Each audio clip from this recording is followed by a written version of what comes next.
শিক্ষাব্রত পালন করে তিনি তিল তিল করে এই আশ্রমটিকে গড়ে তুললেন, সংঘটিকে গড়ে তুললেন, প্রতিষ্ঠানটিকে গড়ে তুললেন। তিনি দুটি প্রতিষ্ঠান গড়লেন, দুটি মিলে প্রকৃতপক্ষে এক, কিন্তু দুটির নিশ্চয়ই প্রয়োজন ছিল, তাই তিনি গড়ে তুললেন দুটি। আমরা বিশ্বাস করি তিনি যা করেন তা মঙ্গলের জন্য করেন, কল্যাণের জন্য করেন। যেমন গতকাল আমাদের আশাটা বিলম্বিত করে দিলেন, কি জানি আমাদের কোন অজানা মঙ্গল তার পেছনে রয়েছে, আমরা বিশ্বাস করি, তাই সন্তুষ্ট চিত্তে মেনে নিয়েছি। দুটি প্রতিষ্ঠান করলেন, একটি অযাচক আশ্রম, একটি দি মাল্টিভার্সিটি। অযাচক আশ্রম সেবা প্রতিষ্ঠান, দি মাল্টিভার্সিটি শিক্ষা প্রতিষ্ঠান, মানুষ গড়ার কারখানা। শ্রী শ্রী বাবামণি বলেন মানুষ গড়ার কারখানা। অযাচক আশ্রম যে যাচনা করে না, ভিক্ষা করে না, চাঁদা তোলে না, তার নাম অযাচক আশ্রম। অযাচক আশ্রমের কর্মীবৃন্দ নিজেদের ভরণ পোষণের জন্য চাঁদা তোলেন না, বা চাঁদার কথা চিন্তাও করেন না, কল্পনাও করেন না। তারা নিজেরা পরিশ্রম করেন এবং নিজেদের শ্রমলব্ধ অর্থের দ্বারা নিজেদের গ্রাসাচ্ছাদনের ব্যবস্থা যেমন করেন, তেমনি সমাজ সেবার কাজেও নিজেদের সর্বদা যুক্ত রাখেন। অযাচক আশ্রমে পরমারাধ্য শ্রী শ্রী বাবামণি প্রধান দুটি শাখা তৈরি করলেন। আমি অযাচক আশ্রম সম্পর্কে বলছি, প্রকৃতপক্ষে আমি অধিকারী নই বলে আমি মনে করি। অযাচক আশ্রমের সর্বাধ্যক্ষ যাকে শ্রী শ্রী বাবামণি এবং শ্রী শ্রীমা নিযুক্ত করলেন, তিনি শ্রী শ্রী ভাইদা এখানে উপস্থিত আছেন। তার সমস্ত জীবনের পরিশ্রম দিয়ে তিনি এই অযাচক আশ্রমের কর্মকাণ্ডগুলিকে গড়ে তুলেছেন। প্রধান দুটি শাখা হল আয়ুর্বেদীয় ঔষধ তৈরির বিভাগ এবং শ্রী শ্রী বাবামণির গ্রন্থাবলী মুদ্রণের জন্য একটি প্রকাশন বিভাগ।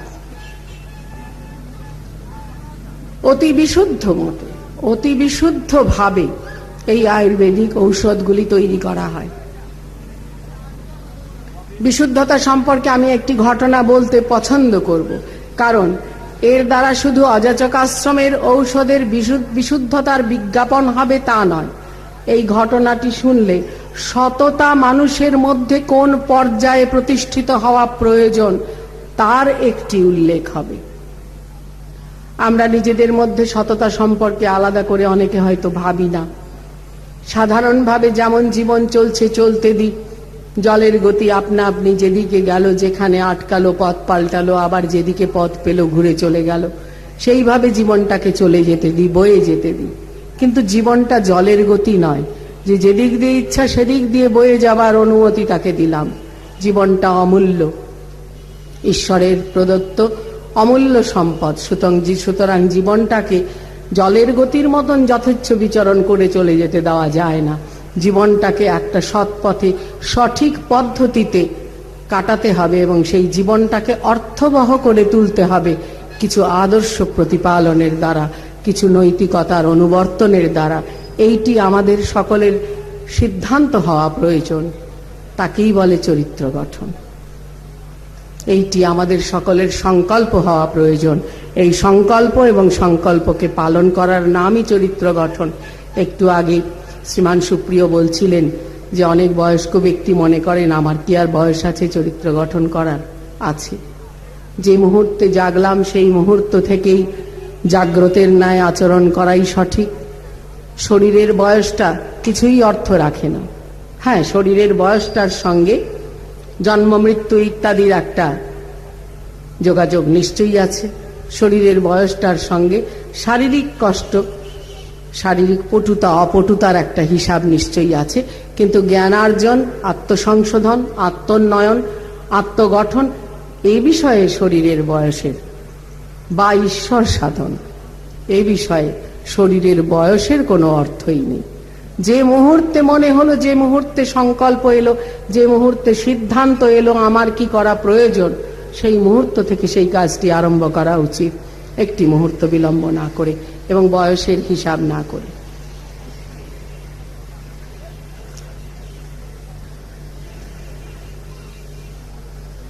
ঔষধ বিভাগের ঔষধ নির্মাণ সম্পর্কিত সততা সম্পর্কে আমি একটি ঘটনা বলতে চাইছিলাম। তখন আমি ছাত্রী, ছুটিতে বেনারস আশ্রমে আছি। ছুটির সময়টা আমাদের কাছে উৎসবের মতো মনে হতো, কেননা ওই সময়টায় শ্রী শ্রী বাবামণি আশ্রমে থেকে কর্মরত থাকতেন। কর্মরত কল্পনা করা যায় না কিরকম কর্মরত। কখনো কখনো একাধারে 4 দিন, 6 দিন, 7 দিন দিবারাত্র কাজ চলেছে। দিবারাত্র বলতে সঠিক যা বোঝায় তাই, দিবারাত্র কাজ চলেছে। এই কটা দিনের মধ্যে সব মিলিয়ে শ্রী শ্রী বাবামণি হয়তো ঘণ্টাখানেক শুয়েছেন কিনা সন্দেহ। হয়তো অনেক বলার পর, অনেক অনুরোধ করার পর 5-10 মিনিট বিছানায় একটু শরীরটা রাখলেন, আবার উঠে পড়লেন। অবিরত বই লিখছেন। 1 পৃষ্ঠা 2 পৃষ্ঠা লেখা হয়ে গেল, প্রেসে চলে গেল, কম্পোজ রুমে চলে গেল, কম্পোজ হয়ে গেল, চলে এলো প্রুফ। ততক্ষণে আরো 2 পৃষ্ঠা লেখা হয়ে গেল, কম্পোজ হতে থাকলো। 16টি পৃষ্ঠা লেখা হয়ে গেল, সমস্ত প্রুফ দেখা হয়ে গেল। শ্রী শ্রী বাবামণি, শ্রী শ্রী মা, শ্রী শ্রী ভাইদা 3 জনে মিলে প্রুফ দেখছেন। প্রুফ দেখা হলো, 16টি পৃষ্ঠা তৈরি হয়ে গেল, মানে একটি ফর্মা তৈরি হয়ে গেল, একটি ফর্মা ছাপা হচ্ছে, একটি ফর্মা ছাপা হচ্ছে, আরেকটি ফর্মা তৈরি হচ্ছে। দিবারাত্র এইভাবে কাজ চলছে। বেনারস আশ্রমে শ্রী শ্রী বাবামণি আসতেন একটু বিশ্রাম পাওয়ার জন্য। এ হলো তার বিশ্রামের রূপ। যদি বিশ্রামের রূপটা এই রূপ হয়, তাহলে কর্মরত রূপটা কেমন একটু চিন্তা করা যেতে পারে। মোট কথা, তার সঙ্গে থেকেও তার সম্পর্কে বুঝে ওটা অসম্ভব। শুধু শুনে বা কল্পনা করে বোঝা সত্যিই অসম্ভব। তো যে কথা বলছিলাম, ওই সময়টা আমাদের কাছে উৎসবের মতন মনে হতো। শ্রী শ্রী বাবা বেনারসে আছেন, সবাই মিলে তাকে নিয়ে আনন্দ করছি। প্রচন্ড কর্মযজ্ঞ চলেছে, তার মধ্যে হঠাৎ করে একটি কবিতা লেখা হয়ে গেল। কবিতা লিখতেন অদ্ভুত। হঠাৎ বললেন দে রে কাগজ কলম, বা হাতের কাছে থাকলে কাগজ কলম নিয়ে লিখতে আরম্ভ করলেন, লেখা আরম্ভ করলেন। লেখা শেষ হয়ে গেল, একটি শব্দ পরিবর্তন নেই, একটি বাক্য পরিবর্তন নেই, একটি লাইন কাটা নেই। মানে কবিতাটির মধ্যে কোনো কাটা ছাটা পরিবর্তন কিছু হবে না। ও একবারে যা লেখা হয়ে গেল তাই লেখা হয়ে গেল, সেই কাগজটি প্রেসে চলে গেল। আমাদের সৌভাগ্য, এরকম কিছু কিছু কাগজ আমরা সুরক্ষিত রাখতে পেরেছি। কেননা লেটার প্রেসে কম্পোজ করতে গেলে কালি লেগে কাগজগুলো নষ্ট হয়ে যায়। অনেক কাগজ নষ্ট হয়ে গিয়েছে, সামান্য কিছু কিছু আমরা সুরক্ষিত রাখতে পেরেছি। কখনো এমনও হয়েছে, স্নান করছেন, স্নান করতে করতে হঠাৎ বেরিয়ে পড়লেন সে এক অপূর্ব দৃশ্য। গৌরবর্ণ সুদীর্ঘ দেহি, তার শ্রীদেহে জলবিন্দু, মাথায় জল ঢেলেছেন, জলবিন্দু। বললেন কাগজ দে, কলম দে, কবিতা এসেছে। কাগজ কলম নিয়ে কবিতা লিখতে আরম্ভ করলেন ভিজা গায়ে দাঁড়িয়ে। কবিতাটি লেখা শেষ হলো, বললেন পাঠিয়ে দে প্রেসে, নিজে চলে গেলেন স্নান করতে।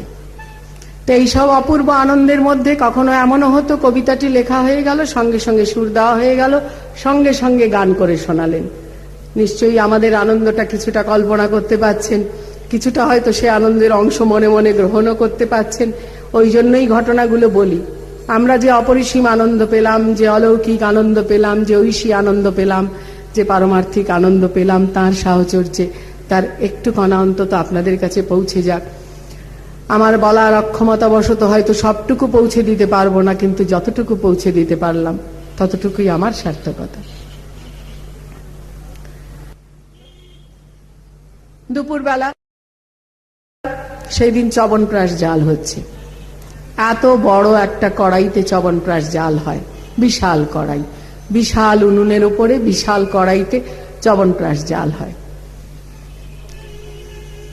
বহু হাজার টাকার চবনপ্রাশ একসঙ্গে জাল হয়। জালের শেষ পর্বটাতে, আমি কিন্তু চবনপ্রাশ জাল শিখিয়ে ফেলছি, জালের শেষ পর্বটাতে খানিকক্ষণ সময়, 1 মিনিটও হাতা থামানো যায় না। খন্তা বলে, খুব লম্বা ডাটাওয়ালা এত বড় একটা খন্তা, এত বড় খন্তাটা, সেইটা দিয়ে অবিরত চবনপ্রাশটাকে চালাতে থাকতে হয়।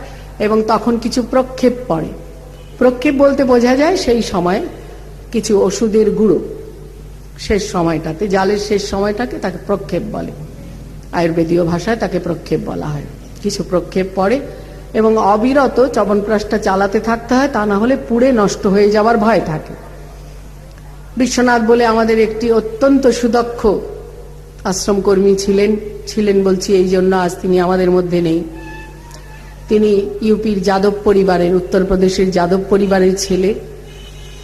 বছর 12 বয়স থেকে আশ্রমের সঙ্গে তার যোগাযোগ, সমস্ত জীবনটা তিনি আশ্রমেই থেকে গিয়েছেন, আশ্রমের সঙ্গেই যুক্ত থেকেছেন। তিনি এখন এই পৃথিবীতে নেই, মনে করলে মনে কষ্ট হয়। তা যে কথাটা বলছিলাম, সেই বিশ্বনাথ তিনি খন্তাটা চালাচ্ছেন, বরাবর তিনিই চালাতেন, ও কাজটাতে তিনি খুব সুপটু ছিলেন। ইতিমধ্যে শ্রী শ্রী বাবামণি লেখার কাজ রেখে উঠে এলেন চবনপ্রাশের সামনে। তাড়াতাড়ি আমরা একটা চেয়ার দিলাম, বসলেন শ্রী শ্রী বাবামণি। বিরাট উনুনের সামনে বসে আছেন। কেন যে বসেছেন তখন জানা যায়নি। এই সময়ে বিশ্বনাথের বাইরে যাওয়া প্রয়োজন হলো, প্রাকৃতিক প্রয়োজনে বাইরে যাওয়া প্রয়োজন হলো। সে অন্য একজনের হাতে, যে একটু অনভ্যস্ত এমন একজনের হাতে খন্তাটা ধরিয়ে দিয়ে গেল। বাথরুমে গিয়ে সে হাত মুখ ধুয়েছে, কিন্তু তার মনের মধ্যে উদ্বেগ রয়েছে অতগুলি চবনপ্রাশ, 100 টাকার চবনপ্রাশ পুড়ে না যায়। সেই জন্য সে তাড়াহুড়ো করে ছুটে চলে এসেছে, পরনের গামছাটা বদলায়নি। ছুটে এসেই বাবামণি বলছেন, ওরে বিশ্বনাথ, ওরে বিশ্বনাথ, দাঁড়া দাঁড়া দাঁড়া, ধরিস না। কিন্তু ততক্ষণে সে খন্তাটা হাত দিয়ে ফেলেছে। হাত দেবার পর সে বুঝতে পেরেছে কি ভুলটা করেছে। কারণ ঔষধ তৈরির সময় কেউ বাথরুমে গেলে তারপর স্নান করে গামছা বদলে আসার নিয়ম সে বুঝতে পেরেছে। এবার বুঝে আর কিছু করার নেই, অবস্থাটা তো আর বদলাবার উপায় নেই, ঘটনা ঘটে গেলে তা তো আর বদলাবার উপায় নেই। শ্রী বাবামণি ক্রুদ্ধ হলেন না, বিরক্ত হলেন না, বুঝতে পেরেছেন যে মানুষটা অনিচ্ছাকৃত ভুল করে ফেলেছে। কেউ যদি অনিচ্ছাকৃত ভুল করে তাকে ক্ষমা করা উচিত, কিন্তু কেউ যদি বুঝে শুনে ভুল করে তাহলে তার আত্মসংশোধনের ইচ্ছাটা জাগলে তবে ক্ষমা করা উচিত। আত্মসংশোধনের ইচ্ছাটা না জাগলে ক্ষমার মর্যাদা থাকে না। তো শ্রী শ্রী বাবামণি বললেন, এ কি করলি বিশ্বনাথ? বিশ্বনাথ তখন অধোবদন, কি করবে, মাথা নিচু করে দাঁড়িয়ে আছে। মোটামুটি অনেকেই একত্র হয়ে গেছেন সেখানে, সবাই এসেছেন, বাবামণি এসেছেন বলে। ঘটনাটা কি ঘটবে, এরপর কি দাঁড়াবে, কেউ কিছু বুঝতে পারছেন না। এইরকম সময় শ্রী শ্রী বাবামণি উঠলেন। বড় বড় কড়াই ধরবার জন্য বস্তা দিয়ে প্যাড তৈরি করা হয়। একটা বস্তার প্যাড তুলে নিয়ে কাউকে কিছু না বলে এবং কেউ কিছু ভাববার আগেই একটা প্যাড তুলে নিয়ে ওই বিশাল কড়াইয়ের একটা দিকের হাতলটা ধরে পুরো কড়াইটাকে উল্টে দিলেন উনুনটার ওপরে। একটা কথা হলো, কি প্রচন্ড শারীরিক শক্তি, কি প্রচন্ড শারীরিক শক্তি। তখন কিন্তু শ্রী শ্রী বাবামণির চুল দাড়ি সব সাদা হয়ে গিয়েছে। তার স্ত্রীদেহের বয়সের হিসাব আমরা কখনো করি না, করা উচিত নয়, কিন্তু এটুকু বলা যায় তার চুল দাড়ি তখন সব সাদা হয়ে গিয়েছে। এত প্রচন্ড শক্তি, এত বিশাল কড়াইটা, অতগুলি চবনপ্রাশের ওজন সহ একটা হাতে হ্যান্ডেলটা ধরে উল্টে দিলেন সোজা উনুনটার উপরে। আর একটা হলো, কি প্রচন্ড আত্মিক শক্তি। অযাচক আশ্রম,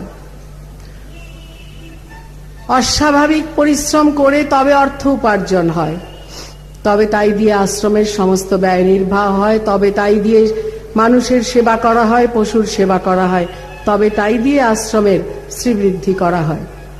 সেই অবস্থায় অতগুলি টাকার চবনপ্রাশ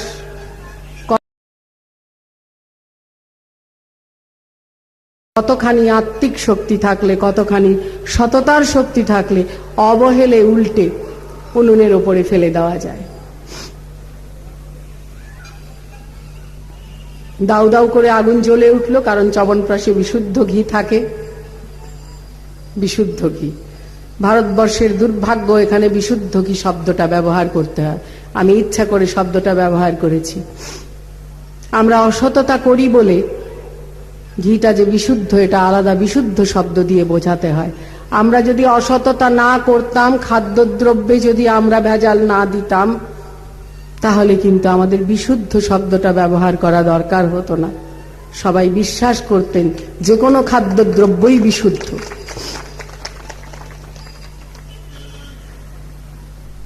আমরা ভাবতে পারি এসব গল্পের মধ্যে চরিত্র গঠন কোথায়? হ্যাঁ, এসব গল্পের প্রতিটি স্তরে স্তরে চরিত্র গঠন।